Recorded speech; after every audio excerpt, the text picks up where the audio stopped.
এখানে দুজন মুরব্বী এখানে আছে। আচ্ছা মুরব্বী, আপনি একটু একটু কথা বলি। এটা তো ও যে জমিদার, ওনার নাম চেয়ারম্যান ছিল সুনামিয়া সাহেব, ওনাদের বংশগত স্বাস্থ্য ভাই।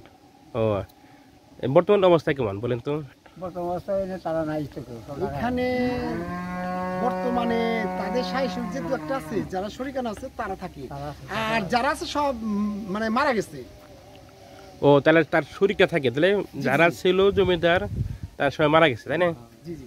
ঢাকা যাওয়ার পরে মানে তাদের খোঁজ খবর মানে ছেলে সন্তানরা ঢাকা কিন্তু এখানে আসে কম, কিন্তু কিছুদিন আগে এই যে এগুলো সব না সব তারা ইটি করে গেছে, সীমানা নির্ধারণ করে তারা চুমাই পেটে গেছে। এখানে একটা কোনো একটা হয়তো ইন্ডাস্ট্রিজ কোনো করবে একটা, আমরা শুনছি।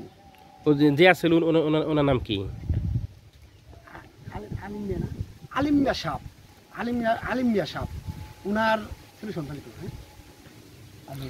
এই বালিয়া জমিতে বাড়ি কত সালে প্রতিষ্ঠা জানেন কি? কত সালে? এই মসজিদটা আমি শুনছি 200 বছর আগে এই মসজিদটা না? আমরা তো ছোট ছোট ওই তার আগেই জমিদারি শেষ। মসজিদটা হলো আপনার 200 বছরের মসজিদ। মনে করেন 70 বছর 75 বছর আমার বয়স হয়ে গেছে, তারও আগের জমিদারি।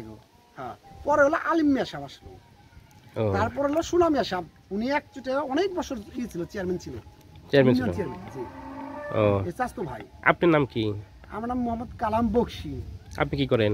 আমি ব্যবসা করি, ইলেকট্রনিক্স, ইলেকট্রিক্যাল এবং ভ্যারাইটিস। আর বালিয়া ইউনিয়ন, বালিয়া গ্রাম। বালিয়া গ্রাম না? জি জি জি।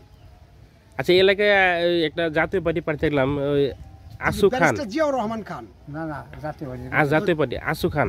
না, আসু খান জাতীয় পার্টি না, জাতীয় পার্টি খুকন সাহেব ছিল, ইসরাফিল খান খুকন। উনি এরশাদ আমলে উনি এক ছিল, দুইবার আপনার এমপি ছিল। তারপরে তাহলে এই জমিদার বাড়ি কিসে বেশি মানে নাম করা কি জন্য বলেন তো? এই জমিদার বাড়িটা তখন তো এই এলাকায় ছিল না, তখন তো এই সম্পূর্ণ জমি টমি যা ছিল সব এতে ছিল, জমিদার ছিল এখানে। মানে এই এলাকা সব এলাকাতে গরিব তো জমিদার ছিল না। আমাদের এখানে প্রায় 2 কিলোমিটার দূরে এটা ছিল বালিয়াটি জমিদার বাড়ি, ওরাই প্রভাবশালী। তারপরে আমাদের বালিয়া জমিদার এরই প্রভাবশালী ছিল। এখানে অনেক লোকজন থাকতো, মালিনী আসলো, অনেক লোকজন এখানে থাকতো, বিচার টিচার হইতো, মানে সে অন্যরকম একটা কলিকাতা ছিল। হ্যাঁ, কলিকাতা মনে হয় যে বাংলাদেশের প্রত্যেকটা প্রাচীন যে সম্পদ আছে জমিদার বাড়ি থেকে আরম্ভ করে এদেরকে রক্ষণাবেক্ষণ সরকারের করার দায়িত্ব। আমার মনে হয় এটা যদি নেয় তাহলে ঐতিহ্য থাকে। এটা ঠিক আছে।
শুধু দর্শকবৃন্দ,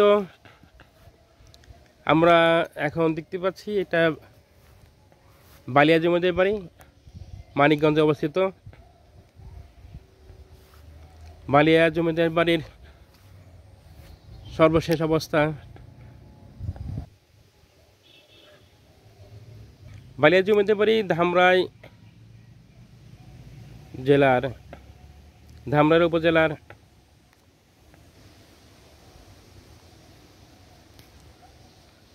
চৌহাট গ্রামে অবস্থিত।